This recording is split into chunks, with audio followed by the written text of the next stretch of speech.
자, 조금 아까 한 이 원가 방식에서 도출하는 내용이 이 처음에 들으시면은 조금 힘들 수 있다. 뭐 이렇게 생각할 수 있는데 나중에 해보시면은 얘들도 별건 없어요. 내용이 처음에 낯설어서 그런 거예요. 그러니까 처음에 이걸 도출하거나 이런 거를 간단한 이제 제주도 원가를 도출하는 것만 해드린 거고, 예, 나머지 이제 그 감가 수정액을 구하거나 적산가액을 구하는 과정은 그렇게 힘들진 않아요. 근데 이제 중요한 거는 계산 문제의 맹점이 저하고 풀 때는 돼요. 어? 저하고 풀 때는. 근데 이걸 혼자서 풀어갈 수 있느냐가 관건인 거예요. 거기 이 거래사례 비교법 있죠. 예, 걔도 보면 대상 물건과 가치 형성 요인이 같거나 비슷한 물건의 거래 사례하고 비교해서 대상 물건의 현황에 맞게 사정 보정과 시점 수정과 가치 형성 요인의 비교 등의 과정을 거쳐서 대상 물건의 가액을 산정하는데요. 거기 산식을 보면은 뭐 이렇게 돼 있어요. 사례 가격 있죠? 여기서부터 우리 교재상에서는 이 시점 수정 나와 있죠. 시점 수정, 그 다음에 사정 보정, 그 다음에 지역 요인 비교, 그 다음에 개별 요인 비교, 그 다음에 면적 비교, 이렇게 해서 예, 비준 가액을 구하는 거예요. 그러니까 식이 길잖아요. 그죠? 근데 포장만 화려한 거예요. 실상 내용은 별거 없어요. 여기서. 그래서 이거는 요 사례 가격이 있죠. 여기서부터 시사지계면 하면 돼요. 그러면 비중가액을 구할 수 있는 거예요. 그죠? 그런데 여기 이 제목이 거래사례 비교법이죠. 거래사례 비교법에서 일단 제일 중요한 거는 거기 나와 있는 대로 거래사례 자료의 채택 기준이 있죠. 얘가 중요한 거예요. 가령 예를 들어서 얘가 만약에 예를 들어서 뭐 서울 있죠. 용산구 한남동 236번지에 있는 2층 단독주택이에요. 구조는 벽돌로 되어 있어요. 그러면 평가사가 일단 사례 자료를 선택할 때 가장 좋은 거는 똑같은 위치에 있는 사례 구하는 게 제일 좋은 거예요. 그죠? 그래서 제일 먼저 보면은 위치의 유사성이라고 해놨죠. 사례 선택 기준에. 근데 현실적으로 똑같은 위치에 있는 사례는 없어요.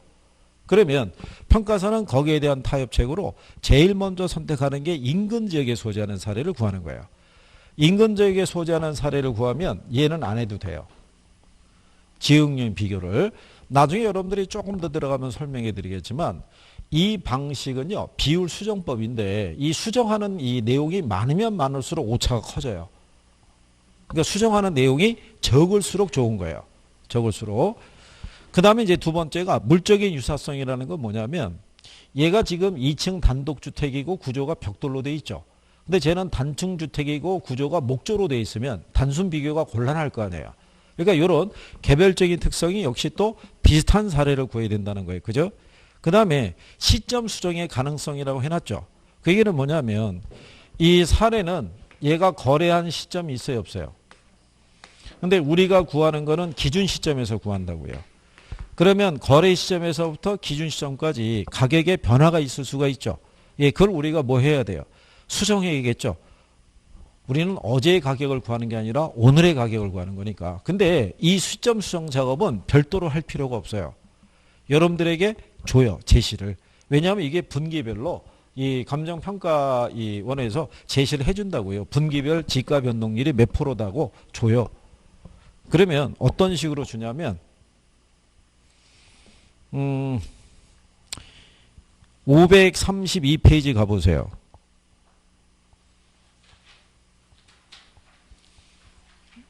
자, 532페이지 가시면 하단에 예제 하나 있죠. 예제 보시면은 기준 시점이 있고 소재지 나와 있고요. 비교 표준지 들어가 있고 지가 변동률이라고 있죠. 그게 시점 수정하는 거예요. 근데 걔가 보면은 자, A시 B구의 주거지역이 몇 프로 상승했대요. 5%. 그러면 어떻게 하면 되냐면요. 여기가 항상 분모 있죠. 기준엔 분모가 얘가 들어가요. 사례. 그 다음에 거래 시점이 있죠. 예, 이게 여기로 들어가요. 왜 여기 기준이 왜 분모에 사례가 들어가냐면 제목이 뭐예요? 그렇죠? 이게 사례가 중요한 거예요. 사례에 기초해서 구하기 때문에 분모에 얘가 들어가고 여기가 대상 부동산이 들어가요. 그 여기가 기준 시점인 거예요. 근데 비교 항목을 다 100을 줘요. 모든 항목을 기준이 다 100을 놓고 거기다가 격차를 조정해 주는 거예요. 이게 이 방법의 단점이에요. 왜 단점이냐면 우리가 지역 요인 비교는 위치 비교하는 거고요. 개별 요인 비교라는 건 면적 비교하는 거예요. 그죠? 근데 면적은 돈 주고 살 수 있어도 위치는 돈 주고 사기 힘들어요. 그러면 지역 요인 비교는 500대 500 뭐 이런 식으로 비교하고 얘들은 100대 100 이렇게 비교해 줘야 되는데 지역이든 개별이든 간에 다 100을 기준으로 하는 거예요. 100을 기준으로. 근데 몇 프로 상승했대요. 그러면 플러스 5 하면 돼요. 5% 상승했으면 플러스 얼마? 5. 그럼 100분의 100 오면 소수로 바꿔야겠죠. 예. 그러면 1.05 나오는 거예요. 요 연습만 조금 되시면 돼요. 그러면 5% 상승했네? 그럼 100분의 100 오니까 1.05에 이렇게 빨리 바꿀 수 있어야 돼요. 무슨 말인지 이해하시겠나요? 네, 그런 거예요. 이게 이렇게 주는 거예요. 그리고 거기 보시면은 지역 요인은 인근 지역의 위치에서 동일하다고 해놨죠. 그렇죠. 그러면 지역 요인 비교는 할 필요 있어요, 없어요? 없어요. 그래서 대부분 이 작업은 생략이 돼요. 얘 생략이 되고 얘도 생략이 돼요.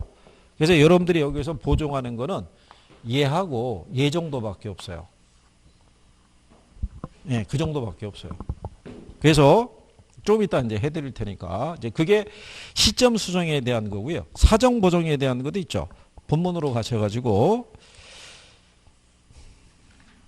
예, 아까 사정 보정했던 거 기억하시나요? 자, 대부분의 이 사례는요, 거래 당사자의 개별적인 협상에서 거래된 가격이에요. 그럼 이 안에는 개별적인 사정과 동기가 개입되어 있을 수도 있어요, 없어요? 있는 거예요. 그러니까 예를 들어서 이 사례 가격이 8천이래요. 근데 요게 개별적인 사정에 의해서 시세보다 20% 싸게 거래됐대요. 몇 프로 싸게? 20%. 그럼 어떻게 보정하면 되겠어요?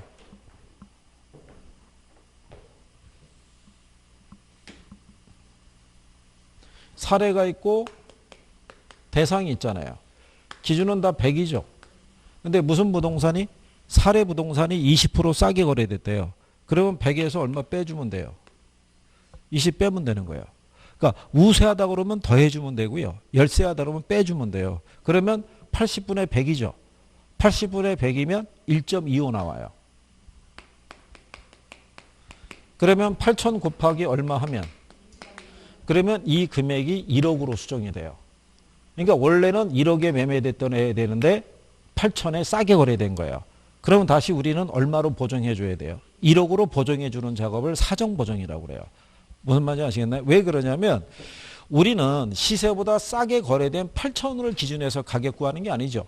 정상 가격을 구해야 될 거 아니에요. 그러니까 이렇게 보정해 주는 작업을 우리가 사정 보정이라는 거예요. 그죠? 예. 근데 이런 사정 보정이 안 되는 사례 자료는 수집하면 된다, 안 된다? 예, 안 된다는 거예요. 그래서 거기 525쪽에 가면 대표성이 있는 매매 사례가 있고 대표성이 없는 매매 사례 있죠. 예, 그래서 대표성이 없는 매매 사례는 우리가 수집하면 안 된다는 얘기예요. 자, 그래서 이제 그 다음 작업이 사례 부동산에 뭐 하라고 돼 있어요? 정상화. 그래서 이제 무슨 작업하라는 얘기예요? 사정 보정. 그 다음에 뒤로 가면은 시점 수정이라고 해놨죠. 그래서 이게 절차가 보면요. 이 사례에 대한 선택 기준이 있죠. 기준에 따라 위치에 뭐가 있는 애, 유사성이 있는 애, 그 다음에 물적인 뭐가 있는 애, 유사성이 있는 애, 시점 수정이 가능한 애, 그 다음에 뭐가 가능한 애, 예, 사정 보정의 가능성이 있는 애. 근데 여기서 시점 수정을 하기 위해서는 반드시 이걸 알아야 돼요. 무슨 시점을? 예, 거래점을 모르면 수정을 할 수가 없어요. 그죠? 그리고 이제 그 다음에 해주는 게 사례 자료에 뭐 해주냐면 정상화를 해주는 거예요. 그러니까 정상화할 때 사정 보정과 뭐 한다는 얘기예요? 시점 수정하는 거예요. 근데 여기서 사정보정 작업은요, 여러분들에게 특별히 하라고 하는 거는 거의 없어요. 근데 사정보정 작업할 때도 여기가 무슨 부동산? 사례. 여기가 무슨 부동산? 대상 부동산. 비중은 다 100을 주고요. 거기에 따라 이것만 조정하면 돼요. 그러니까 비율로 조정하는 방식이에요. 아까 우리가 사례가 20% 열세하다고 그랬죠. 그럼 100에서 20 빼주면 되는 거예요. 무슨 말인지 아시겠나요? 근데 시점 수정도 할 때요. 여기가 무슨 시점? 거래 시점. 여기가 무슨 시점? 근데 둘 다 비중은 다 뭐를 주는 거예요? 100을 주는 거예요. 그래서 거래 시점부터 기준 시점까지 지가 변동률이 5% 그러면 여기다 플러스 5. 4% 그러면 플러스 4. 그래서 그것만 연습이 좀 되시면 돼요. 바꿔주는 거. 그래서 이제 여러분들은 사례자료의 정상화 부분에서는 시점 수정만 제시가 되는데 이것도 그냥 뭐만 줘요? 몇 프로가 올랐다고 그냥 주는 거예요. 그죠? 특별한 계산을 필요로 하진 않아요. 그 다음에 이제 마지막으로 뭐 해주면 되냐면 지역 요인하고요. 무슨 요인 비교하면 된다. 예, 개별 요인 비교하면 되는데 아까 우리가 얘기했었죠. 지역 요인을 비교할 때 어디서 수집하면 예, 인근 지역에서 사례를 수집하면 지역 요인 비교는 할 필요가 없어요. 동일한 요인을 같이 공유하고 있으니까. 근데 어디서 구하면 그렇죠. 유사 지역에서 구하면은 지역 요인 비교를 해줘야 돼요. 그럼 지역 요인 비교할 때도 어떻게 하면 되겠어요? 여기가 무슨 지역? 사례 지역. 여기가 대상 지역이에요. 그러니까 얘들도 똑같이 비중은 어떻게 돼요? 100분의 100인 거예요. 그럼 어떻게 하면 되냐면 대상 지역이 5% 우세해야 돼요. 5% 우세하면 여기다가 플러스 5 하면 돼요. 10% 열세하다 그러면 마이너스 9죠. 마이너스 10 하면 되는 거예요. 그죠? 그 비율만 수정해 주는 거예요. 근데 여러분들에게는 여기는 인근 지역에서 소재한다고 이거 비교는 유도를 안 해요. 그러면 여러분들에게 주로 주는 게 이거예요. 무슨 요인 비교하는 거. 요것도요. 여기가 무슨 부동산. 여기가 무슨 부동산. 여기도 비중은 다 뭐예요? 100이에요. 그죠? 그러면 여기 수정하는 거 한번 해보시게 되면 아까 갔던 그 페이지 있죠. 532페이지 있죠.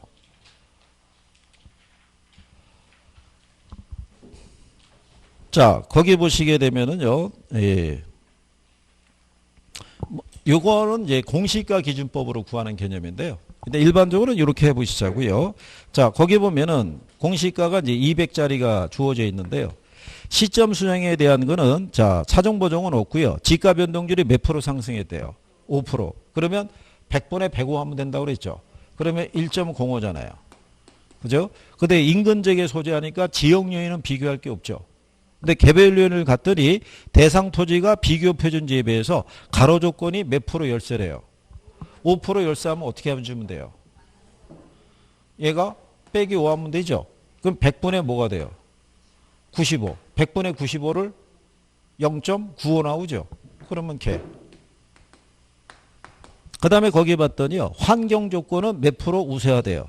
20%. 그러면 어떻게 하면 돼요? 그죠? 그럼 100분의 120이죠. 그럼 얼마 나와요? 1.2.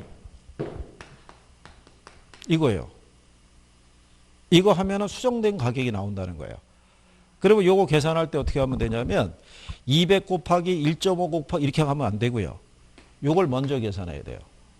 1.05 곱하기 0.9 곱하기 1.2 하면은 수정된 수정치가 나오겠죠. 요걸 200에다 곱하시면 돼요. 예, 그러면은 금액이 바로 떨어지게 돼 있어요. 그러면 가만히 박스로 포장만 화려한 것이지 실질적으로 해보면은 몇 개 없다는 얘기죠. 이게 간편한 방법이에요. 이게. 이해하시겠나요? 그래서 나중에 여러분들이 저희가 이제 연습을 시켜줘요. 자, 100분의 110은 얼마가 되느냐? 1.1이잖아요. 그죠? 자, 그러면 100분의 105는 1.05. 100분의 104는 1.04. 이런 식으로 수치가 어떻게 돼요? 익숙해지면 수치를 보는 순간에 자기가 바로 소수로 막 바꾼다고요. 무슨 말인지 아시겠나요? 그래서 몇 개 안 써요. 지금까지 여러분들에게 여기 시점 수정하는 것 있죠? 이것도 4% 인상. 5% 인상 뭐 이런 걸로 주는 거예요. 그럼 보는 순간에 바로 대입이 되죠. 이게 그래서 이게 숙달이 되면 찾는 요령만 있으면 요거는 바로 구할 수 있는 거예요. 이게 그래서 우리가 지금 여기 예제가 이거 하나밖에 없잖아요. 나중에 이제 계산 문제집이라든가 기출 문제집 보면 나왔던 예제가 많다고요. 그럼 갖다 대입해 보면 이거밖에 없는 거야? 그러면 어떤 경우도 있냐면요. 528페이지 가보세요. 자, 거기에 보시면 다음에 표준지 공시가를 기준으로 주어진 조건에 따라 기준 시점 현재의 대상 토지 가격을 구하라고 해놨죠. 그죠? 그럼 거기에 보시면 이렇게 해놨어요. 표준지 공시가가 10,000원이죠. 528페이지 하고 있죠. 그죠? 네. 거기에 보시면 공시지가 공시기준일 이후에 기준 시점까지의 지가 변동률이 몇 프로래요? 10% 하면 어떻게 하면 돼요? 100분의 110이니까 1.1 하면 되죠. 그죠? 그러면 1.1 하나 구했어요. 이렇게. 그 다음에 거기에 봤더니 대상 토지는 표준지의 인근지역에 소재하니까 그거 할 필요 없죠. 지역요인 비교. 그럼 거기 개별요인 분석표가 나와 있죠. 근데 표준지는 다 100이잖아요. 근데 첫 번째 가로 조건 봤더니 대상 토지가 80이란 얘기죠. 그 얘기는 어떻게 되는 거예요? 100분의 80이란 얘기예요. 100분의 80이면 어떻게 돼요? 0.8이잖아요. 그 다음에 접근 조건은 100분의 100 같죠. 그러니까 얘는 비교할 게 없고 획지 조건을 봤더니 100분의 110이니까 대상 토지가 10% 우세하다는 얘기죠. 100분의 110이면 어떻게 돼요? 1.1일 거 아니에요. 그리고 나머지는 다 같잖아요. 그렇죠? 그 여기도 비교 항목이 몇 개예요? 3개. 이거밖에 안 주는 거예요. 그러면 1.1 곱하기 0.8 곱하기 1.1 하죠. 그러면 0.968 나와요.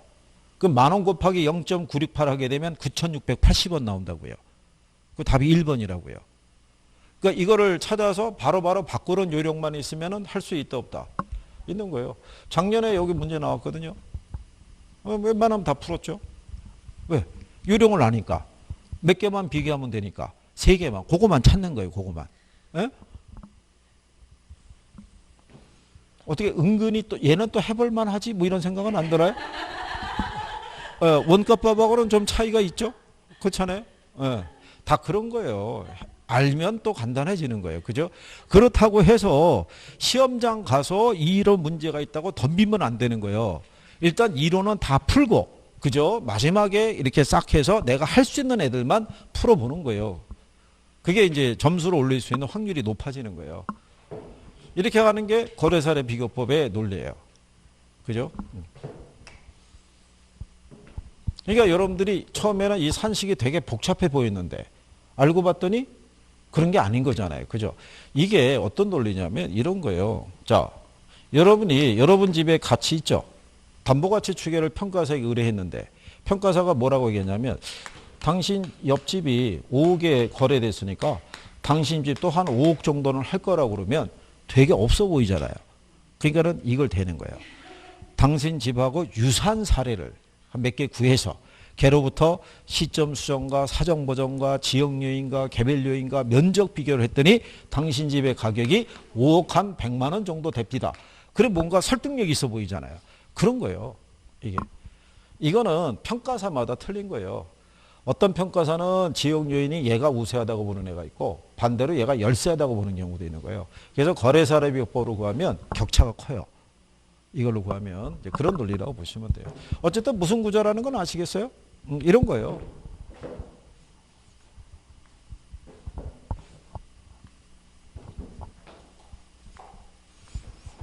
자, 그 다음에 이제 어디 한번 가보시면 되냐면요.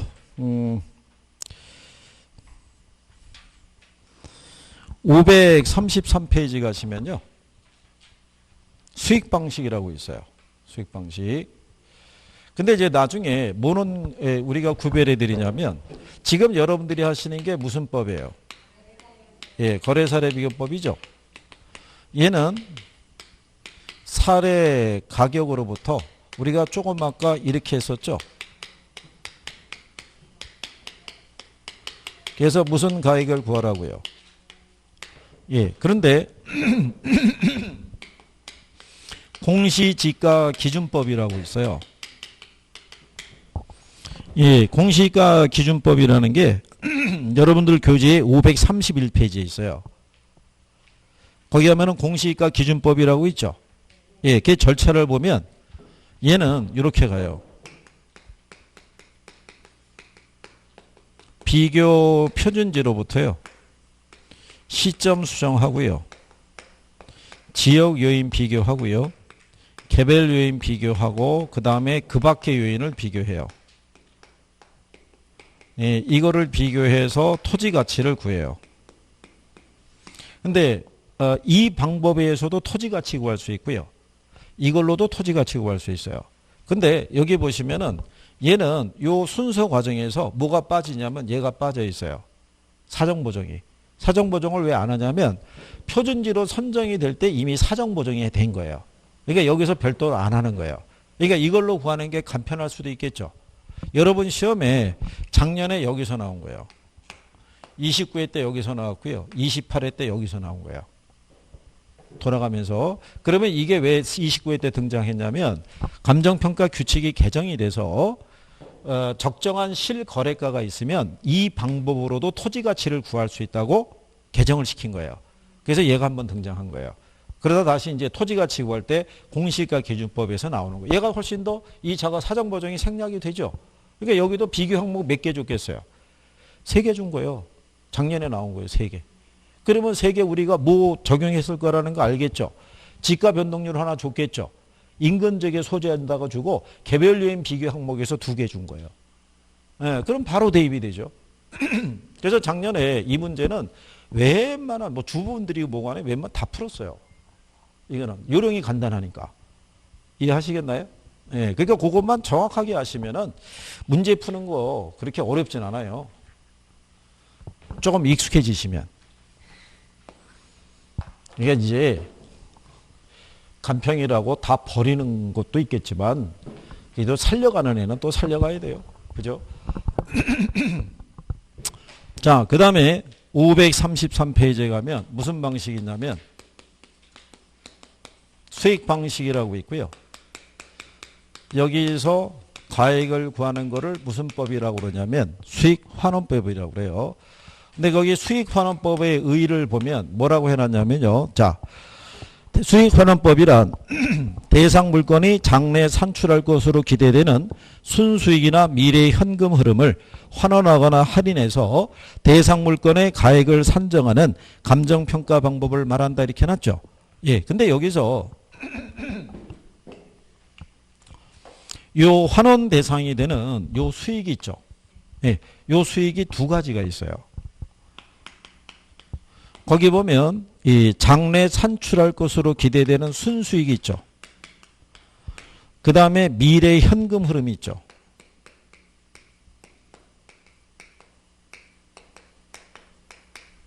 이렇게 수익이 2가지인 거예요. 근데 이 수익은요. 1년 동안 발생한 수익을 기초로 가액을 구하라는 거고요. 여기 있는 미래 현금 흐름이라는 거는 보유 기간 동안에 여러 해 동안 발생하는 현금 흐름이 있죠. 얘네를 현재 가치로 할인해서 구하라는 거예요. 그래서 한 해의 수익을 기초로 구하는 거를 우리가 직접 환원법이라고 그래요. 이거를 할인현금 수지 분석법이라고 그래요.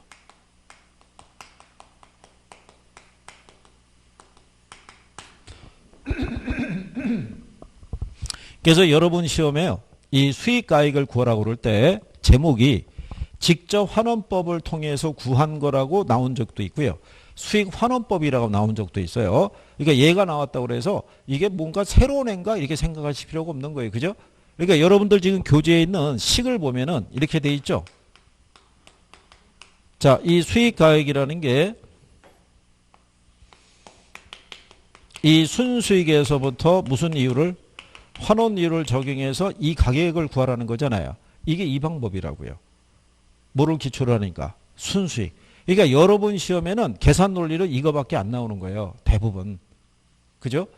이렇게 해서 무슨 가액을 구하라고요? 수익 가액을 구하라고.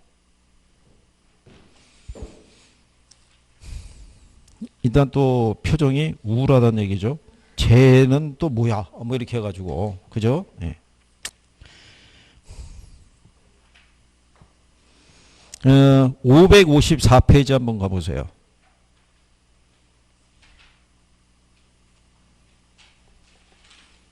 자, 거기 가면 문제 15번 있죠. 찾으셨나요? 네. 다음 자료를 활용해서 수익환원법을 적용한 평가 대상 근린생활시설의 수익가액은 이렇게 물어봤죠. 근데 이게 뭐 얘기하는 거냐면 이거 얘기하는 거예요. 가해순전후 아시죠? 거기서 여기까지만 다 줘요. 가가 뭐예요? 거기 보면 박스에 가능총소득 있잖아요. 얼마라고 줬어요? 그죠? 근데 우리는 여기서 뭐 뺀다고 그랬어요? 공실. 거기 보면 공실 손실 상당액이 가능총소득의 몇 프로래요? 5천에 5%면요. 250이잖아요. 그러면 얘가 빼고 나면은 얘가 얼마 나오겠어요? 그럼 여기서 우리는 뭐 빼줘야 돼요? 그러면 이때 이 경비에 포함되는 것과 포함되지 않는 것 있죠? 예, 이것만 빨리 구별할 수 있으면 돼요. 근데 여기서 한번, 여기서 이제 왜 제가 계산 문제 마지막에 풀려고 그러냐면요. 거기에 보시면 유지관리비 있죠? 예, 유지관리비는 경비를 인정해야 하네요. 유지관리비는. 경비를 인정한다고요. 이 건물을 임대차, 이 시설을 유지하기 위해서는 비용이 발생할 거 아니에요. 근로자 인건비는 뭐가 됐든 간에 비용이 발생하죠. 근데 자, 거기 유지관리비가 뭐에 몇 프로래요? 그러면 여기 보세요. 원래는 이 경비는 여기서 빼야 돼요. 여기서. 근데 4,750에 3%라고 그러면 암산으로 계산이 안 돼요. 그래서 출제자가 여기에 3%라고 준 거예요. 그럼 5천에 3%면 암산 계산이 되죠. 5천에 3%면 150. 그죠? 예, 그러고 난 다음에 부채 서비스액 들어가요, 안 들어가요? 안 들어가죠. 화재보험료는 들어간다고요. 이거는 소멸성 보험료니까 매 1년을 단위로 계속 계약갱신을 해야 되는 거예요. 그러면 보험료 100만 원 들어가죠. 개인적인 업무비 들어간다, 안 들어간다? 안 들어가요. 우리가 그때 공부 소감을 소개한다라고 해줬잖아요. 기억하시나요? 이거 경비 얘기할 때 공부 소감을 뭐 한다고? 소개한다고. 공실, 부채 서비스액, 소득세, 감가상각비, 그 다음에 소유자 급여, 개인적 업무비 얘네도 안 들어간다고 그랬죠. 그러면 여기서 경비로 빼는 애는 얼마밖에 없어요? 250 빼야겠죠. 150하고 100이니까. 그럼 얘가 얼마 나오는 거예요? 4,500 나오잖아요. 근데 거기에 봤더니 기대율이 있고 환원율이 있죠. 근데 우리는 무슨 이율을 적용해야 돼요? 환원율이 몇 프로예요? 5%. 할인을 해야 되니까 100분의 5 개념이에요. 그러면 0.05로 할인해야 돼요. 그러면 9억 나와요. 얼마 나온다고요? 9억. 이런 식으로 출제하는 거예요. 여기는 수익가액 구하라고 그럴 때. 그러니까 여기도 경비 항목이 있죠. 경비 항목. 네, 그것만 알면은 바로 빼서 대입할 수 있어요, 없어요? 대입할 수 있는 거예요. 그러니까 아주 복잡하게 주거나 1분을 훌쩍 넘겨서 주는 경우도 물론 10문제 안에 들어가 있을 수는 있는데 그런 애들은 버려야 되고요. 내가 딱 부딪혔을 때 1분 안에 풀 수 있느냐가 관건이잖아요. 그죠? 이거 흥분하지 않아야 되는 게 여기서 요 150의 산정이 있죠. 유효 총소득의 3%가 아니라 여기에 3%라는 거를 캐치를 확실하게 해야 되는 거예요. 그거를 인식을 못하고 그냥 예로 인식하면은 금액이 틀려지죠. 그러면 내가 값을 구했는데 없는 거예요. 지문에. 그럼 또 당황하는 거예요. 뭐를 잘못 계산했지? 배운 대로 했는데 이러면서 시간은 째깍째깍 가는 거예요. 그렇죠? 그래서 제가 계산 문제는 이론을 다 푼 다음에 마지막에 접근하는 게 더 이상적이다라고 얘기하는 거예요. 그래서 계산 논리를 배운 다음에 내가 할 수 있는 거, 그렇지 못한 거, 애매한 거 이런 게 있으면 할 수 있는 거 위주로 연습하시는 게 낫다는 얘기죠. 혹시 풀어보고 싶으시면. 이해하시겠나요?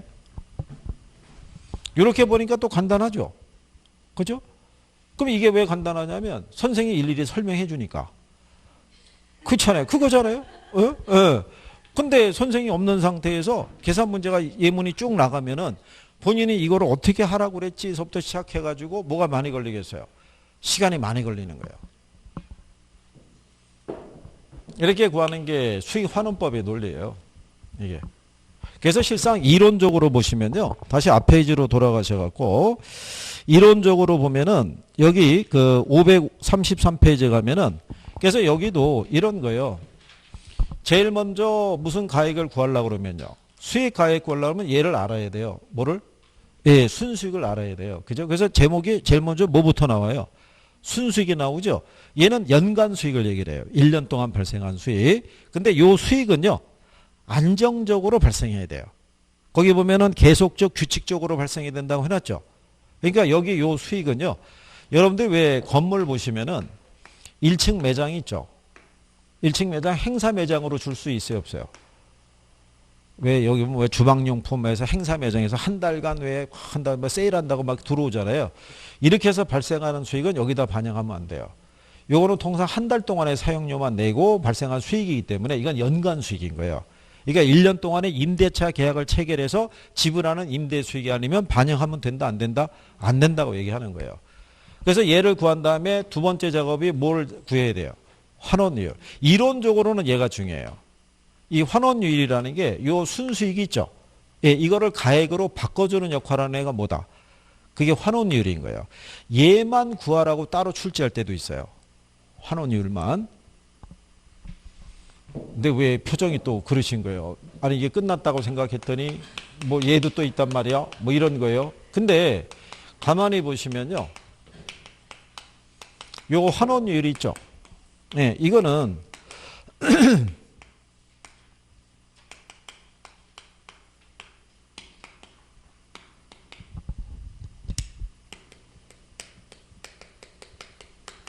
이렇게 구하는 거예요. 그러면 결국은 얘도 뭐가 중심이에요? 그렇죠. 그러면 저런 식으로 주고 가치는 그냥 주는 거죠. 그죠? 그렇게 하면서 도출하라고 할 수 있어요, 없어요? 있죠. 만약에 부동산 가치가 1억이에요. 1억인데 여기서 발생하는 수익이 이렇게 구했더니 4,500 나왔대요. 그죠? 그럼 1억 대비 4,500이면 45%. 얘가 10억을 줬다 그러면 4.5% 이렇게 나올 거 아니에요. 무슨 말인지 아시겠나요? 그러니까 구하는 관점은 비슷하단 말이에요. 그래서 제가 그때 이 가유순 전후할 때 계산을 할 때 얘가 중심이 되는 이유가 거기 있는 거예요. 뭐를 기초로? 순수익, 순영업소득을 기초로 구해야 되는 수식이 많은 거예요. 이게. 그래서 이렇게 도출하는 요령만 조금 아시면은 충분히 접근이 돼요. 근데 이제 일단 일반적으로 사람이 일단 계산하는 걸 별로 좋아하는 사람이 없잖아요. 그죠? 그죠? 내가 교문을 나선 이후로 다시는 계산에 내가 접하지 않을 거라고 굳게 다짐을 했는데 이 나이 돼 갖고 내가 다시 계산할지를 누가 알았겠어요. 그죠? 네, 그래서 간혹 가다가 수강생분들이 배신감을 느끼는 게 틀림없이 상담할 때는 계산 얘기가 없었는데 주로 외우는 것만 있는 줄 알았는데 와서 해봤더니 계산도 있어 뭐도 있어. 그러니까 근데 여기서 주는 계산 문제는 대부분 1분 안에 푸는 게 원칙이에요. 예. 근데 난이도 조정용으로 1분을 넘어서는 문제도 있는데 이런 애는 그냥 버리는 게 나아요. 얘 푸는 시간에 간단한 문제를 더 많이 푸는 게 보시면 점수 딸 때는 도움이 되는데 저희 입장에서는 모든 계산 문제를 다 해주십시오 이런 건 아니고 여러분들이 시간 내에 제시된 조건 정도로 나오면 풀 수 있는 애들 있죠. 예, 걔들이라도 해주면 점수는 확실하게 우리가 포인트는 올릴 수가 있죠. 그렇잖아요. 그런 내용이죠. 예, 그래요. 지금은 우리가 한 번씩 이렇게 접해봤다 이런 얘기고요. 예, 거기 보시면 뒤로 넘어가서 534페이지 가시면 환원율 구하는 방법이라고 있죠. 예, 그건 일단 별표는 하나 해주세요. 얘네 예전에 제목으로만 나온 적도 있는데 우리 교재상에서는요. 요 환원율을 구하는 방법 있잖아요. 얘를 구하는 방법이 보면 시장 추출법이라는 애가 있고요. 그 다음에 조성법, 요소 구성법이라는 애가 있고요. 투자 결합법이라고 있고요. 그 다음에 에르두법이라고 있고요. 그 다음에 부채 감당법이라고 있어요. 그래서 이제 글자를 따면 이제 이렇게 돼요. 그래서 이제 5개 정도가 되는데 일반적인 학개론 교과서에는 5가지 정도만 명시가 되어 있는데 실상 얘를 구하는 방법은 한 수십 가지 돼요. 이게 되는데 교과서에는 이제 이렇게만 되어 있는 거예요. 이것만 알아도 돼요. 근데 시험에서 또 이런 거죠. 5가지가 있는데 이론으로 나왔을 때 답으로 유도하는 애들은 주로 얘네 셋밖에 없어요. 이렇게. 그죠? 그래서 이 투자결합법이라고 얘기할 때요. 얘가 물리적 투자결합법이 있고요. 금융적 투자결합법이 있어요. 그죠? 예, 물리적이라는 건요. 부동산이라는 게 토지하고 건물로 이렇게 결합이 되어 있는데 토지에서 발생하는 수익이 있죠. 건물에서 발생하는 수익이 있죠. 이게 서로 다를 수 있다는 거예요.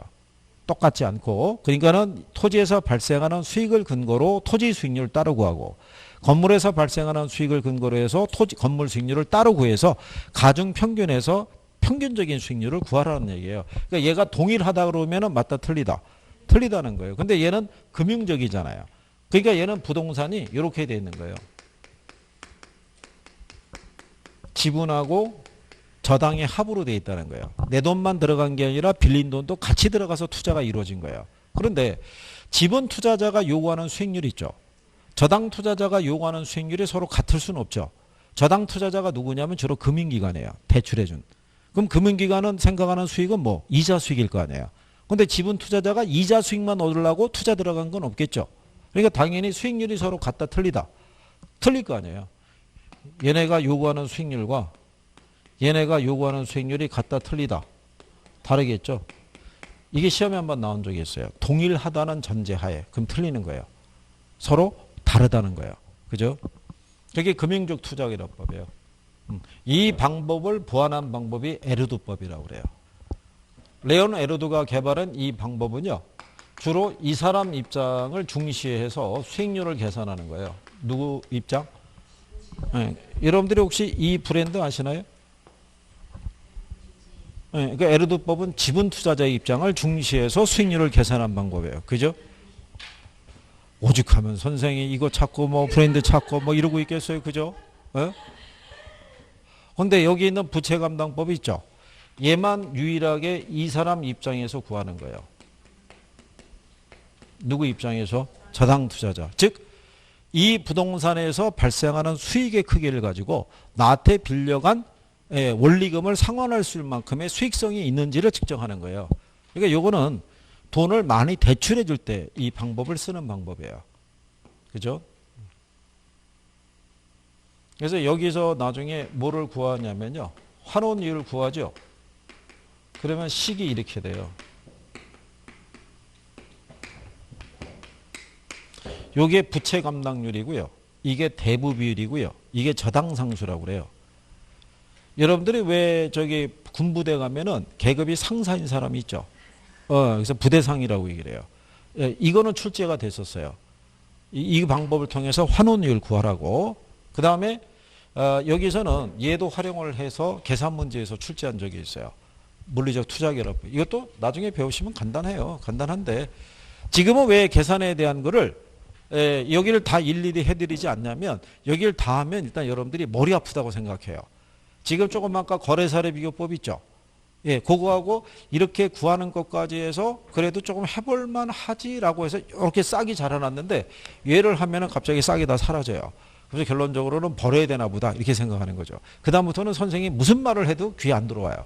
이미 여러분들은 잠정적으로 버렸으니까. 그렇잖아요. 그거보다는 끌고 가는 게 중요하다는 얘기죠. 뭐 그런 내용이에요. 괜찮아요. 자, 그 다음에 이제 여러분들이 어디 가보시면 되냐면 541페이지에 가시면 거기 감정평가 규칙 해갖고 감정평가 규칙상의 용어 나와 있죠. 걔들도 일단 별표하시는 거예요. 이게 차라리 계산이 힘들면 이런 거는 해줘야 되잖아요. 그죠? 그 용어 이제 별표하시고요. 예, 그 다음에 543페이지 가시면 물건별 평가라고 있죠. 예, 걔들도 별표 하나 하시는 거예요. 자, 그러면 그 안에 또 정리를 해드릴 거 아니겠어요? 그죠? 무슨 평가가 있을 때? 예, 물건별 평가가 있을 때. 자, 제일 먼저 보면요. 토지 있죠? 예, 토지는 이 방법으로 구해요. 예, 공시지가 기준법으로 구하는데 적정한 실거래가가 있으면 거래사례 비교법을 쓸 수도 있어요. 그래서 거기 보면 감정평가업자는 토지를 감정평가할 때는 공시지가 기준법을 적용해야 된다고 해놨죠. 예, 근데 양가로 2번을 보면 실거래가를 기준으로 평가할 때는 거래사례 비교법을 쓸 수도 있다는 얘기예요. 그리고 뒤에 넘어가면 건물 있죠. 건물. 건물은 무슨 법 쓴다? 원가법 쓰는 거예요. 그죠? 아까 배우셨죠? 예, 근데 이 토지와 건물을 일괄해서 평가할 때 있죠. 이때는 거래사례 비교법 써요. 자, 왜 일괄해서 할 때는 거래사례 비교법 쓰냐면요. 시장에서 보면 이렇게 토지와 건물이 결합되어 있는데 토지만 따로, 건물만 따로 거래한 사례는 없어요. 대부분 같이 거래가 되니까. 그래서 일괄해서 할 때는 무슨 법을 쓴다? 예, 거래사례 비교법을 써요. 그죠? 그 다음에 그 밑에 가면 과수원 평가 있죠? 과수원 평가가 거래사례 비교법 써요. 근데 동산 아시죠? 동산도 거래사례 비교법 써요. 그러면 단어가 이렇게 가는 거예요. 과거에 동거했다 뭐 이런 것 있죠. 표현은 안 좋지만 우리가 일단 살아야 되니까 일단 그렇게 하는 거예요. 그죠? 그 다음에 거기 6번에 가면 공장재단과 광업재단의 평가 있죠. 그죠? 6번에. 찾으셨어요? 그 다음에 옆 페이지 가시면 10번에 무형자산의 감정평가 있죠. 거기 양가로 3번에 가면 영어권, 특허권 쭉 나가 있죠. 네, 걔네를 묶을 때 이제 이렇게 하는 거예요.